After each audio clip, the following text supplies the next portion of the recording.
from the teachings of Gita, especially the 6th chapter.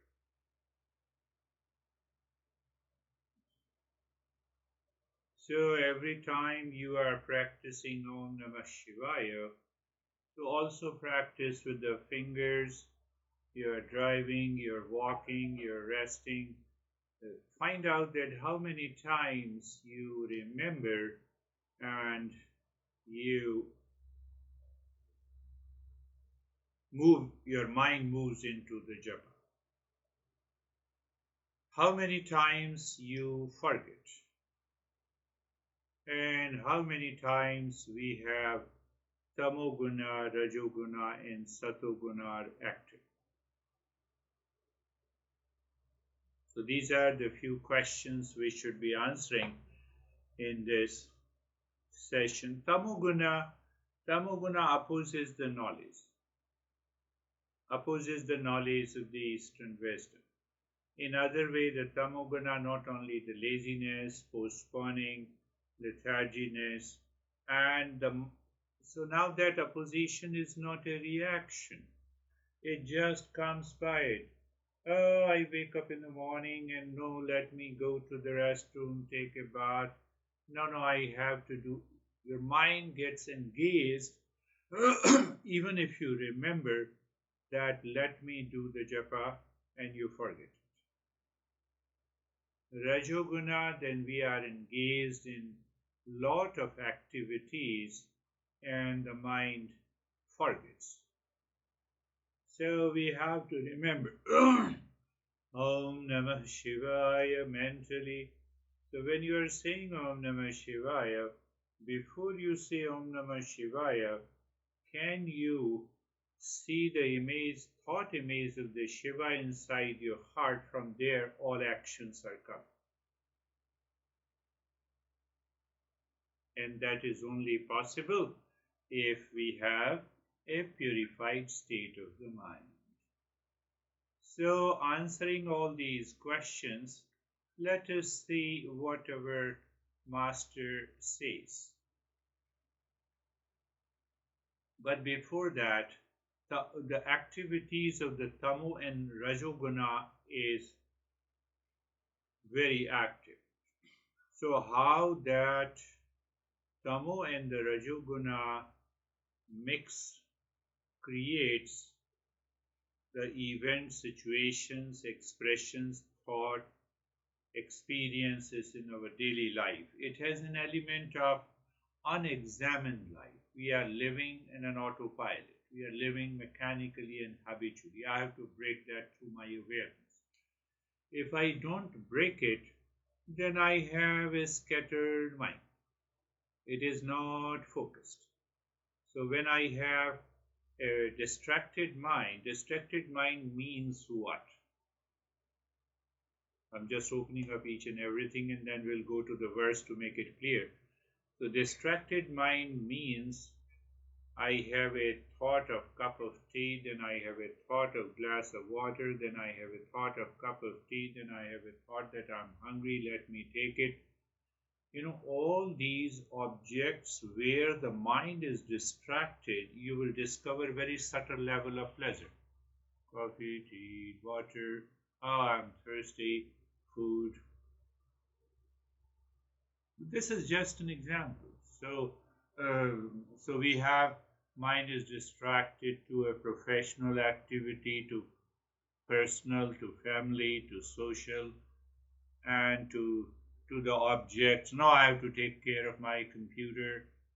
So everywhere there is some sense of indistraction. There is some sense of a binding desire.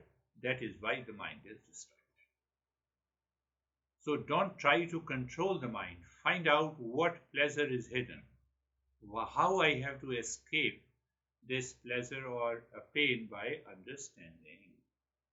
For example, in the morning you have an hour and you later after an hour you recognize that my mind is distracted. So start analyzing how many thoughts have come, what are those thoughts, why I why these thoughts have come in, you will recognize that Tamo and Rajoguna is active.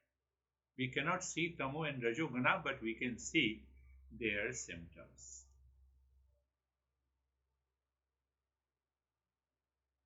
So now what happens in these thoughts, which are mechanical, habitual, impulsive, instinctive? Out of many thoughts, certain thoughts create a sense of attachment and detachment. When there is a attachment and detachment, so we cling to it. Clinging to it means that I'm seeking a temporary things outside. That leads to emotional dependence. You see how the Tamo and Rajoguna are working. Oh, I lost touch with the Om Namah Shivaya and I got totally engaged here. What happened to me? And then you will recognize, oh, yes. I was still seeking, I got attached to it. You recognize. Now this attachment results into emotional dependence. And the emotional dependence results into building of our I thought, the selfish. No, I want this. Emotional means obsession, craving. So selfishness. And selfishness paralyzes my intellect and I lose awareness and I constantly chase the desire and that causes the suffering. So all these 7 or 8 factors prevents me to focus on meditation. And that is why Master says satsang. So satsang regains, it drops the intellectual paralysis, it helps us to dissolve the emotional dependence, it makes us more focused and attentive, it helps us to realize that, I was unnecessarily craving and attached to these things. So satsang includes all those factors, viveka, vairagya, shatak sampatti. So when we drop this, we have a different variety of experiences. Maybe a calmness. Oh, I was distracted. Now I did the meditation and I feel for a couple of hours a kind of relaxation and calmness is there. Very good. We have to nurture it. We have to remind our mind again and again these experiences of mind. Oh, I was totally relaxed, so let me do it even for 10 minutes of the japa and let us see what happens.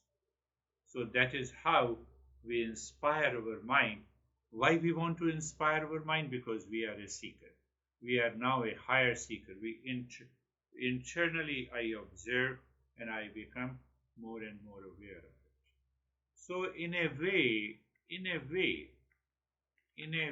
we can say that japa meditation is nothing but to remind, to recognize, to revise, and to repeat. So instantly there is a tamoguna activity I recognize, and instead of fighting, controlling, I say Om Namah Shivaya. This activity is done by the Shiva. Shiva cannot perform the tamoguna activity, it will dissolve. So that is what I say, it is a reminder. You have to revise, you have to repeat. So these are the 4 categories. I explained you how tamoga and rajoguna activities takes over us and how the satoguna drops that tamoguna and rajoguna activities. Then we have a new level of experiences. And the 4th one, now the mind is inspired to remind, recognize, revise, and repeat. So the whole journey, internalization. Om Namah Shivaya. Om Namah Shivaya. So I said Om Namah Shivaya. Oh, let the Shiva does the teaching. Let the Shiva speaks us. So not only you are helping your mind to purify, but also moving into the Satoguna. How Gita, how our Master Krishna, the great Master, explains this. which I gave little bit of introduction in the uh, last meditation practice. So it is good to have a clarity about it. So the verse number 26, the master says, Kam Krodha Viyukta Nam, free from the desire and anger. Because in a verse he cannot explain the first 7 or 8 factors of Tamo and Rajoguna activities. So he symbolically he says desire and hesitation. So those who are free from the desire and hesitation will succeed in meditation. So when you listen to it again, find out that those factors. I started with unexamined life, or we normally say the foolishness of the mind, Tamo and Rajoguna activity, distraction, attachment, detachment, emotional dependence, and emotional dependence to selfishness, intellectual paralysis, and binding desire. All those activities are done. So he explained only in the form of a desire and anger. You see, those who do not have a traditional learning, they cannot explain, they will literally translate. They will only understand, okay, this is what he is saying. No. So we have understood from the reference point of from the Tamo and the Rajoguna activities, and now it becomes, oh, now I can recognize it. Yes, it happens to me. But simply saying desire and anger will not clarify. So that is why I explained you much before. Yatinam yat chetasam. So first, freedom from the desire and anger at the time of doing the meditation and during the day. You are also helping the mind to reach to that. So yatinam yat chetasam. The second part of this verse, the master says, you are a self-disciplined seeker. You are a whether you are in Ukraine or you are in Slovakia, whether you are in a small room or a big room, whether you are driving or you remember Om Namah Shivaya. So if the Tamoguna is dominant, so you do it with a body, finger touching, and if you are in a Rajoguna, then it becomes easy doing it mentally. So what he says, free from the desire and anger, those 9 factors, who is a self-disciplined seeker, self-discipline. So now you understand the power of a self-discipline. Means I have to bring my mind back from Tamo, Rajoguna to Sattva. That will result into the purification of the mind. Whose minds are disciplined. Satsang. I just explained you the second group. Abhito Brahma Nirvanam. Now the master says, the teacher has already taught you what is real self. So your intellect lives with that understanding, that awareness of the real self is all pervading, independent. It cannot be objectified. It cannot be the part, product, and property of the mind and the thought. So I have to move into silence. Yes. Thoughts are moving on the surface. Let it move. That becomes the carefree practice. You are understanding clearly. With that clarity of understanding, when you are doing the practice, the mind is not going anywhere. Do you see that? Now the intellect is already understand, and it is presence of that knowledge is already there about real self. Vartate viditatma nam. It exists for those who have known the self. Now what he says in the 4th line, 4th part of this verse. Now your intellect has already reached to a point of freedom from the doubt. And that intellect with the understanding of the real self will continue to engage the mind in the state of meditation. You have to listen to this again and again. We are, how do you say in science, we are dissecting, or we are just going at the micro aspects of meditation. One is simply do the step, be comfortable, be carefree. Oh, it's okay. And yes, I know I'm being comfortable. No. So when you are free from the desire and anger, or those 9 factors, when I say be comfortable, you are already comfortable. You're already carefree. So when you are comfortable and carefree, then what I'm searching in meditation, the real self. The intellect already has the knowledge. Now, because the intellectual paralysis is gone, so the intellect already has the knowledge. So it will keep the mind engaged in Om Namah Shivaya. So that Shivaya is the Karta, is the doer. I'm nothing.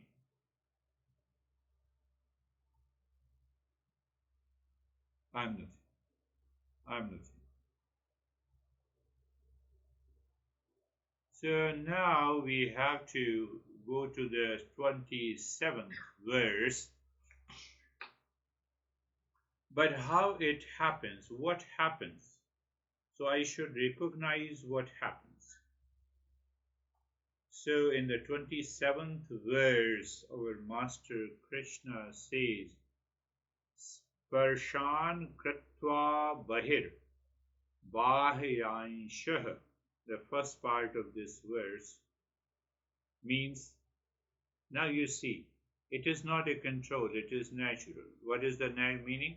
Shutting out all the external sense contacts. Now you are not caring for what is happening in the room in terms of the objects of the ear or eyes or touch or taste or smell. What it means, you are aware. You don't control. You are aware. Fan, sound of the fan is there. I have already closed my eyes. I'm comfortable. So you are fully aware that in a waking state, each sense organ is always running after its object. That running has stopped because of clarity, because of minimizing the tamo and the rajoguna.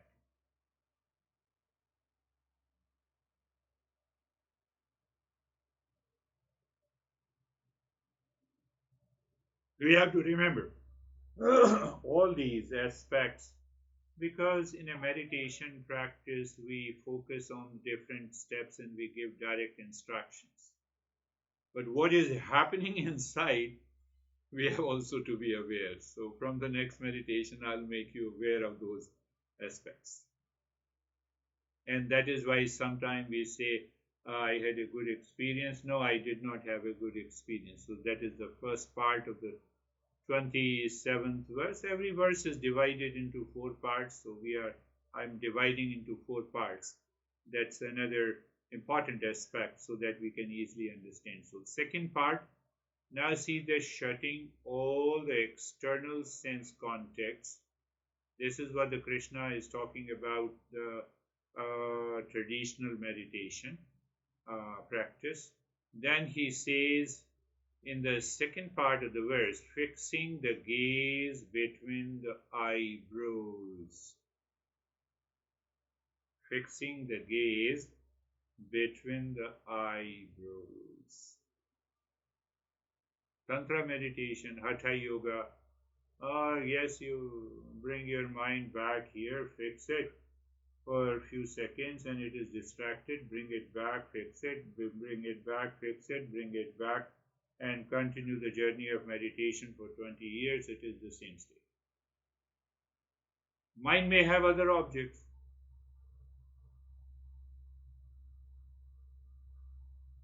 And that is why we say, when you are doing the Hatha Yoga or the Tantra Yoga, what you want to achieve will take 20-25 years, can be achieved by understanding the Gita.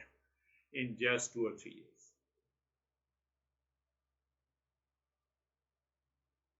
So now come to this. Did I explain you about the third eye, second eye, first eye? First time. Oh, yes. So third eye here is a right perception through the intellect.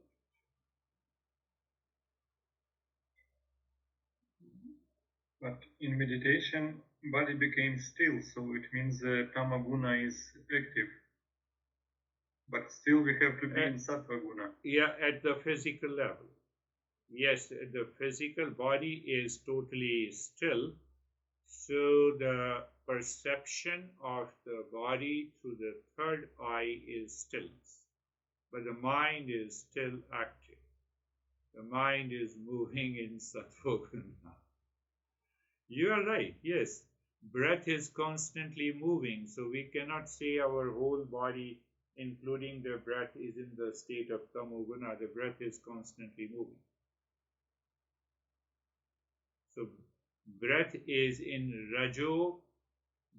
rajoguna dominant with satoguna. So that is why it is not changing the rate and the rhythm of the breath. Pay attention. Yes, that's a very valid question. You have to contemplate and reflect. Body is in the state of tamoguna but free from laziness.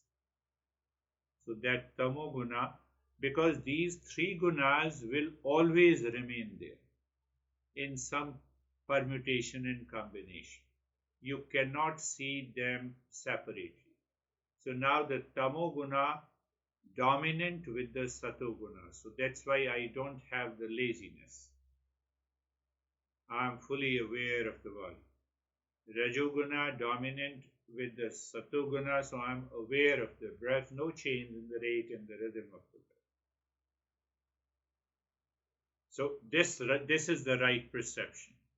And then we have a right perception at a higher level. Now I can take the journey of the mind to a higher level. So there what he says, the master says in the third, which I have already explained you, equalizing the inward and outward breath. I'm aware of the breath, that is all. Just an awareness of the breath, inward moving breath and outward moving breath. So this is only an awareness. I'm not breathing, I'm not forcibly breathing, I'm not changing the rate and the rhythm of the breath. Because if I'm the doer, the mind will return with an I thought. So I am very conscious of it. I am conscious of it.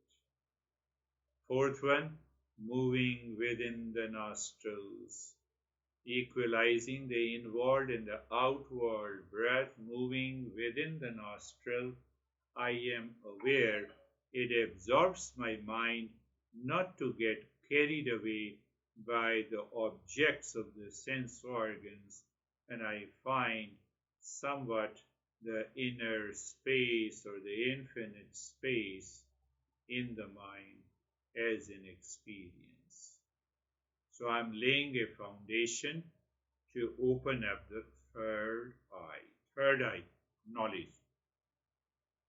I already gave an example. First eye, animals. Their perception is governed by the nature, the Prakriti. And Prakriti says you are only allowed to do these 4 instinctual activities. You want to continue the offspring. The second lion comes, the first lion fights tooth and nail, and 1 lion dies. They're programmed. But we have an option with the second eye. We have an intellect. I'll find someone else. I'll find some third eye. Third eye perceives without objectification. It drops that objectification. Objectification means that I am not this. I am not this body. I am not this mind complex. I have risen evolve into the higher consciousness. From that perspective, I see I have the knowledge and understanding. So, what is that knowledge and understanding? I am a knower. Knower cannot become the known. I know Taurus. I cannot become Taurus. I know my car. I cannot become car. Okay. So I am the knower, which is independent of any object and experiences. This is what the Master is saying, fixing the gaze and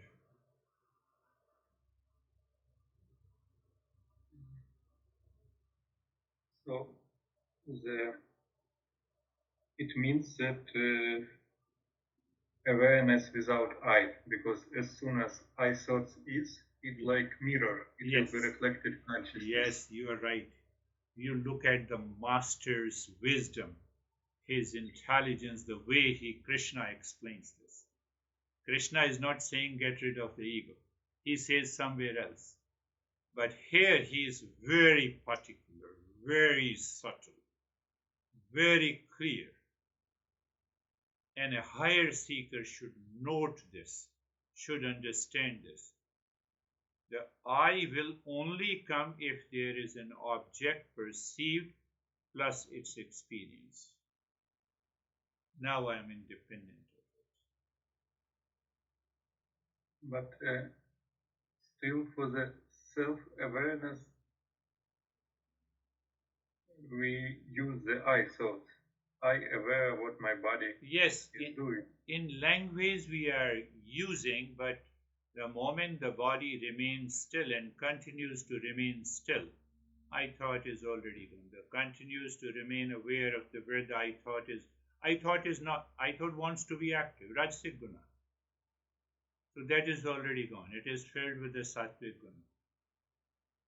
Look at the clarity, the way our Master explains that what happens in the very process of meditation. And you have to listen to it, contemplate and reflect only. And take an example. Okay, let me start doing Om Namah Shivaya. Now check all the factors. Om Namah Shivaya. Om Namah Shivaya. So what is going to happen? Because absence of all the other factors of I-ness will bring the thought image very prominently.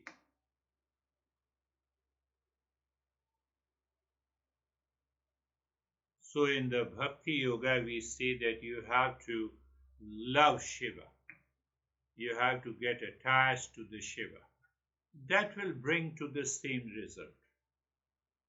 Because you have an intense love, or you can say, I would also use you are attached to so many things, objects, people, relationship outside, you bring that attachment to the Shiva. So ultimately it brings to the same result. Now what he says, what has happened? You should know it. So Krishna further explains, so what has happened? Okay. He says that in the 28th verse of the 6th chapter, he says your objects merge into the sense organs, your sense organ merges into the mind, your mind merges into the intellect. That is the meaning of a higher seeker. And now the intellect is abiding with the knowledge and understanding of the real self. Or here, you say Shiva is everything. Shiva is doing everything. Shiva is doing the business. Shiva is moving the body. All the actions are done by the Shiva. Why? Because we need to change the emotional attachment or dependence on any object outside to the Shiva. That is why we have this thought image. What happens then? So in the 28th verse, the second part of the verse, Master says, do you experience that merger? Yes, I experience. You are already ready for awakening. Krishna says. Krishna says you are already ready for awakening, so continue to stay in that state of meditation. But then he wants again. All those 9 factors which I explained you just now. In the third line of the verse, he says, are you still free from the desire, fear, and anger? Yes, I am. That third eye, you have a right perception. You have a right knowledge. You experience that as if some entity is independent of the body, mind, past impressions, etc., etc. And that gives you the result that, oh, I feel so good, I'm totally experienced, there is only a space, and long list of experience.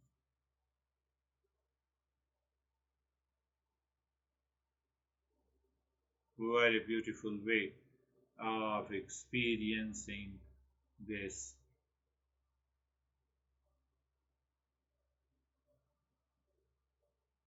So from an ordinary sense, ordinary point of view, if you look at from the ordinary person, we fall into the kind of a foolishness.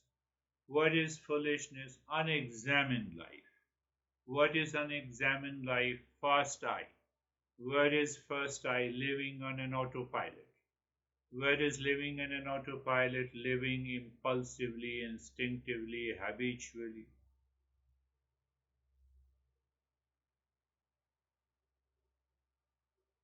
So when I am living habitually, it is repeating itself. Habits are many. Instincts are many. Impulses are many. So mind is distracted. See that? Why the mind is distracted? Oh, mind is seeking a pleasure. Mind has made itself clear that there is no peace and happiness outside. That is why I am distracted. So support me. Mind says support me. It has already built an unconscious I. There is already a false I active. And that false I is active. It says support me. So supporting the false I means attachment and detachment. See that? You have to examine again and again in all the activities of your life. And once you do it, you will see, oh, wow, I'm liberated. I feel so relaxed and calm. Simply by knowledge. Simply by understanding. Mind, where are you going? I understood. That is why you are going. That is what is the attachment. That is what is the clinging. My goodness. Oh. So my mind heavily relies on these experiences of attachment and detachment is known as the emotional dependence. So I have a false foundation of my life. I depend on the inner peace on outer circumstances. Look at it. Look at the way you can express in a different variety of ways. Oh my goodness. Then what happens? Because that false I is already working because of emotional dependence, because of attachment, because of the scattered mind, because of seeking the pleasure outside, because of unexamined life. So we have a selfishness. That selfishness is the false I. But it lives in ignorance because it is seeking permanence outside.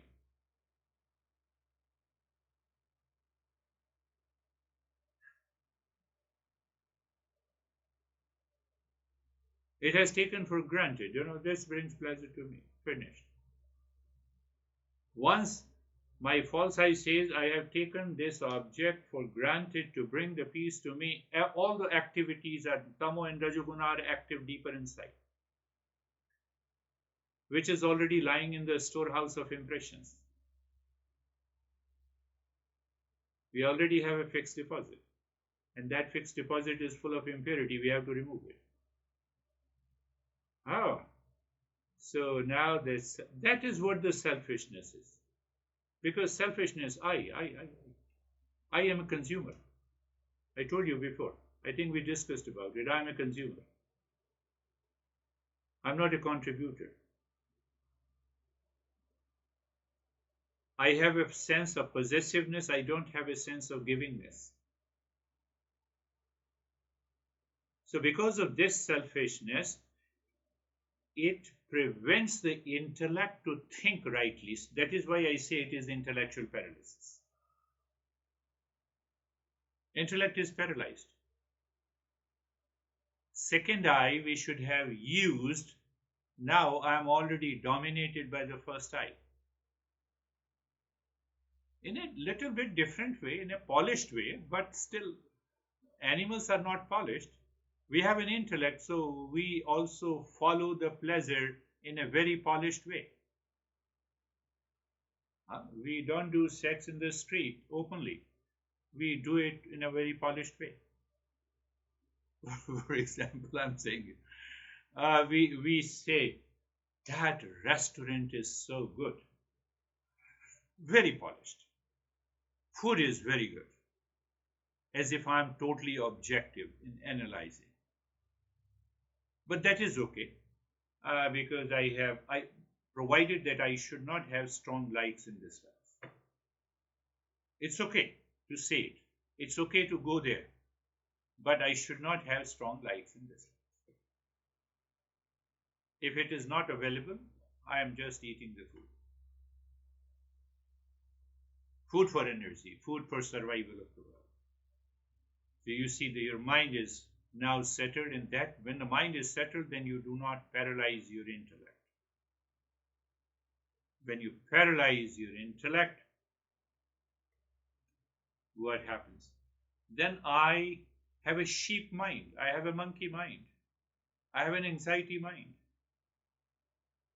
I have a depressed mind. How I have a depressed mind? I cannot recognize tamasic guna dominance. And then I say, okay, let us go out and have a walk. And during the walk, your impulsive nature of the mind returns, okay, then when I return my house, I will eat the food I like. Now you recognize tamoguna, how the tamoguna has blindfolded you.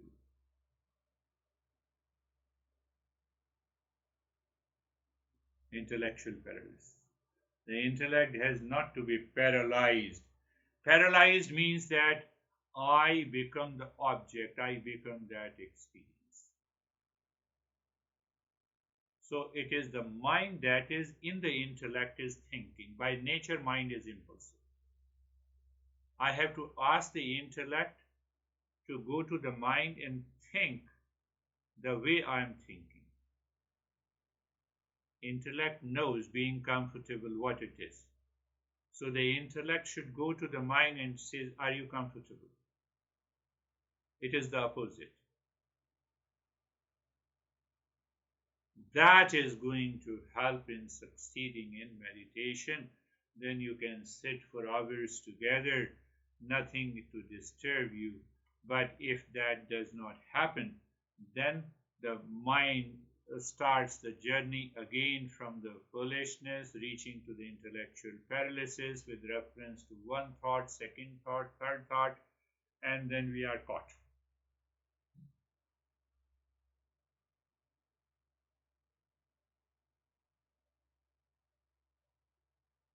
I just made 7 or 8 factors, so you have to. That is why we say the entire universe is suffering, the world itself is suffering.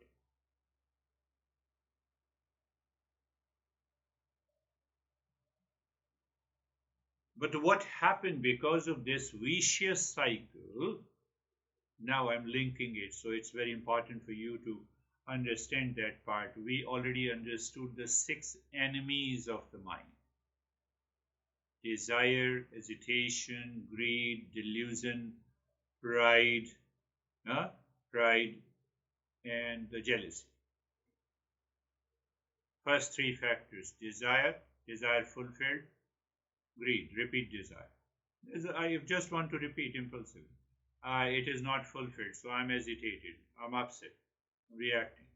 All the three factors are leads to religion. Why it leads to religion? Why I'm upset? Why I'm repeating? Because I see the pleasure is outside.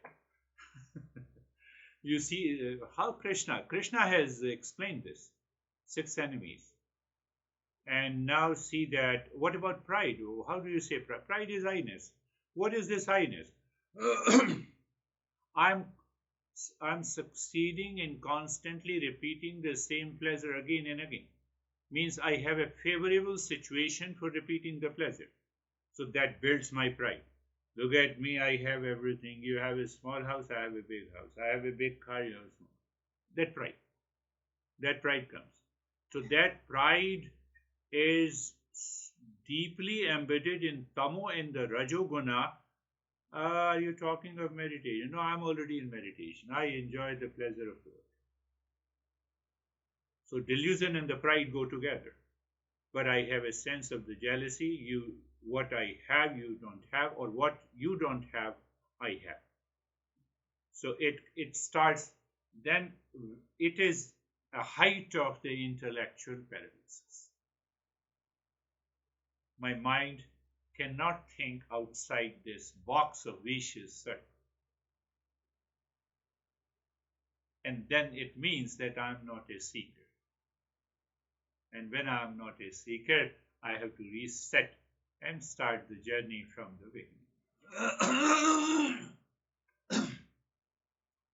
So I explained the first part of the verse of the 26th.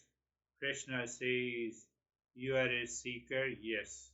So you are free from the desire and the anger, all the 9 factors. I added 2 more. The world is suffering and the world is suffering. I experience the world is suffering or full of pleasure. And then I say suffering is caused by the 6 enemies, 9 factors.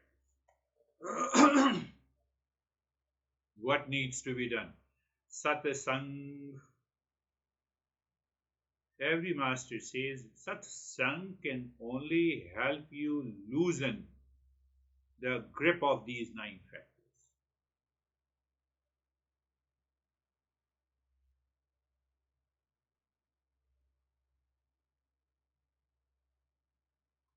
And by listening, what happens? Listening helps you to recognize how your mind is acting impulsively and the knowledge that is available to you to drop your false assumption and the wrong notion in everyday life.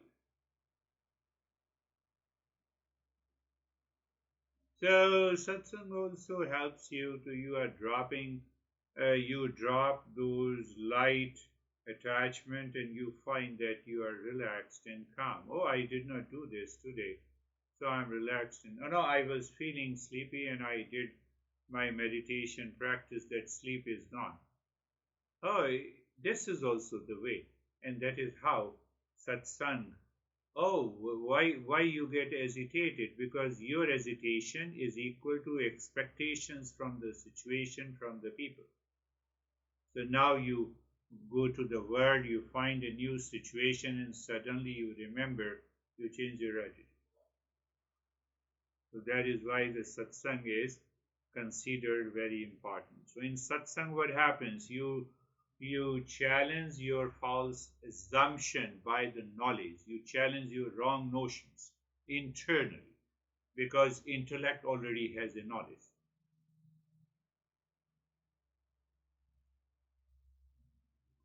So the first time we experience some kind of a detachment, what the heck, why I should focus on my honey, let me focus on myself and my growth. So you are already detached. You're already detached. No, there is a lot of, what you say, here he will create a lot of problem and loss. So then your intellect says, how many times you have tried and what happened? Nothing happened. So why you make your mind upset because of him and her? Leave it. Let the silence be golden. Do yourself, correct yourself. Don't react impulsively. So another level of detachment has come. So that level of detachment is known as dispassion, vairagya. You are aware of it. That is what is happening. You are aware. But that false I, selfishness, is not over expecting. You are calm and relaxed. So distraction is gone. The steadiness comes. That also helps, not only by practice, but also listening to the satsang again and again. Another factor from the satsang that we loosen the hold of delusion and duality, because this discernment and dispassion is there. From DD to DD, delusion, duality to discernment and dispassion. DD to DD. You can easily remember, oh, I'm upset, so, or there may be a delusion and duality. Let me find out what is the delusion and duality here. Let me discern it. Let me do the viveka, separate it. So when you separate, you find there is a sense of detachment and dispassion is already there. Now I'm relaxed. I'm relaxed. You have to do it again and again and again and again. Internally. Internally in your life. No doubt. It is going to help your professional life and social life besides your spiritual life.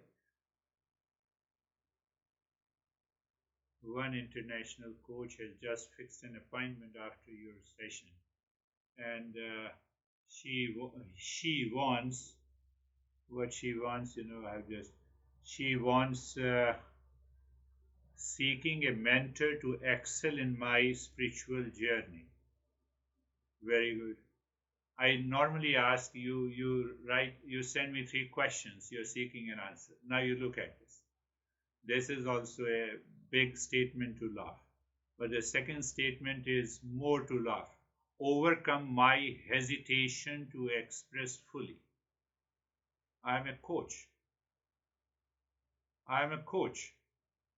So I'm passing on the knowledge to you to change. And I have a hesitation. Hesitation for what? What hesitation I have? That you will not pay me. Get rid of that. Unnecessary, you are talking. So you are already caught in your vicious circle. Third, creating a balance between work and desired goal. Your work is your desired goal. Your statement is wrong. Creating a balance between work plus desired goal. You are working to fulfill your goal. So now you see how much our international coach is confused. So seeking a mentor to excel in my spiritual journey. If I am attached, then I will attract her that you attend my. So why should I do that? You decide. You decide. So you want to excel in spiritual journey also indicates as if you are really a spiritual person. A spiritual person does not have any hesitation. You need not to balance work and the desired goal. It is already balanced. Yes, people rationalize and intellectualize. You cannot say anything to them. But I'm not going to talk directly, bluntly, but I will explain gently. It is her first session with me. So this is satsang.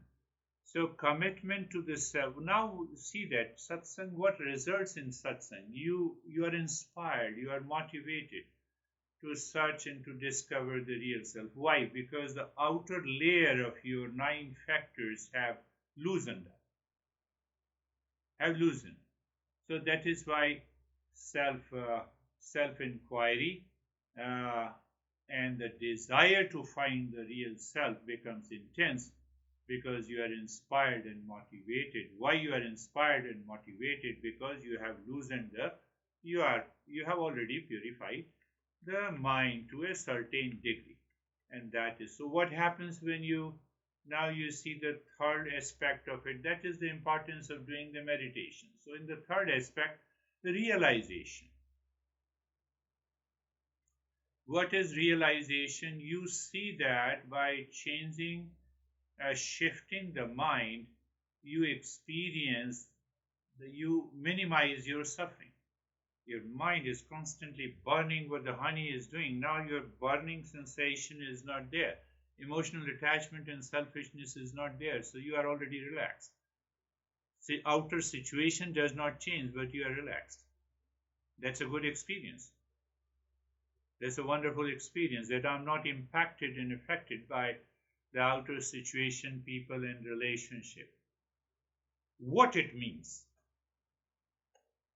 It means that you have broken the reign of intellectual paralysis that is done by the mind. Your mind lives in wisdom. You have a sense of emotional freedom.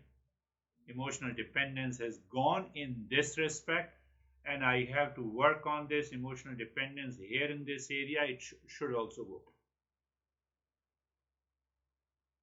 These are good experiences that we don't recognize, and then we are more focused on meditation or meditation state.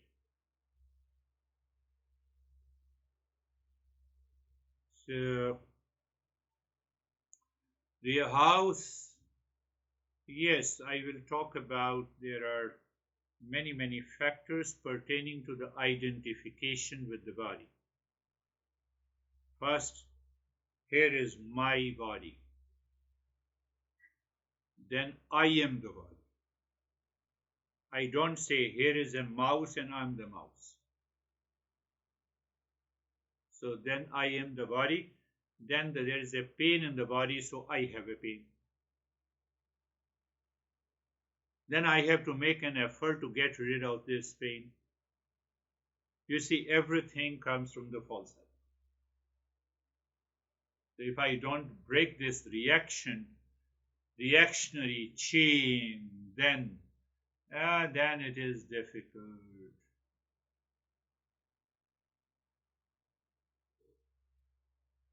The realization.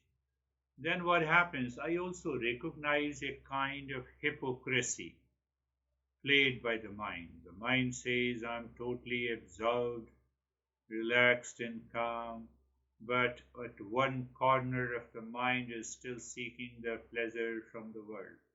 So I recognize this duality and I drop it. Satsang is the result. It happens. Knowledge of this self, not the ritual alone. Another experience that we get, because now my intellect is motivated, inspired, it is clear. Knowledge alone can remove this problem. No any kind of a ritual. No ritual. But it doesn't mean that, oh no, let us do namaste. It's okay. Let us sit with the comfort and let us find a good place. Let us have an intense. But these rituals will not let me remove the ignorance. But I am doing it for the sake of doing it. I am eating for the sake of survival. I am not eating for the sake of pleasure. So that's another level of awareness awakens in us. What is this? This is what the samatha is, equanimity of the mind is. You have already achieved a greater level of seeking. And that equanimity will be revealed at a higher level in meditation. We have an equanimity. You are indifferent of the attachment and detachment. For many thoughts are coming into your meditation. You say, I'm done with it. No more going there.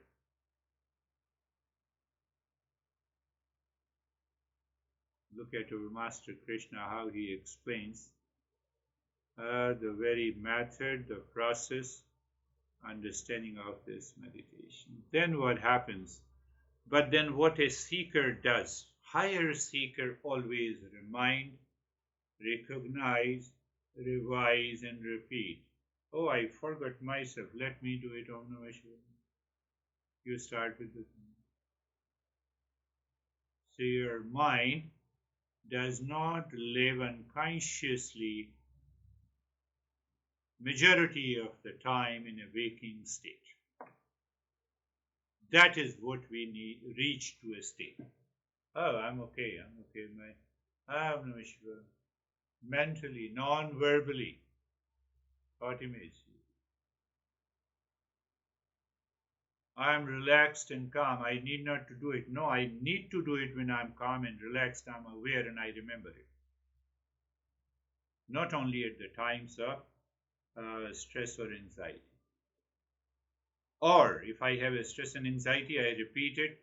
Within no time it is gone because I have a clarity.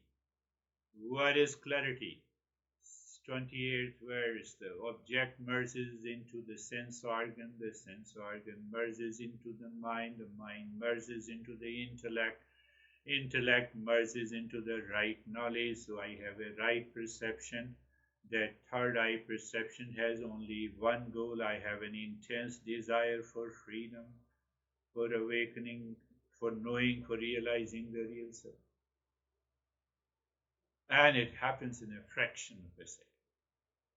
When it happens in a fraction of a second, or maybe in a minute, that too is okay. It happens in a, maybe it happens after 5 minutes, that too is okay. That is just a good beginning.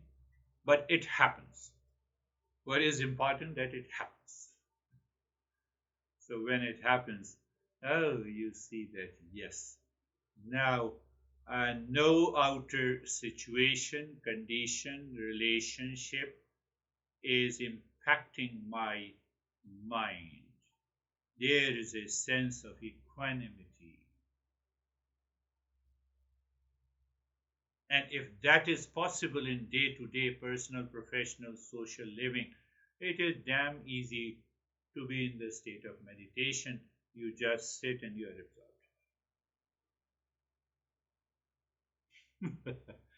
So this is how I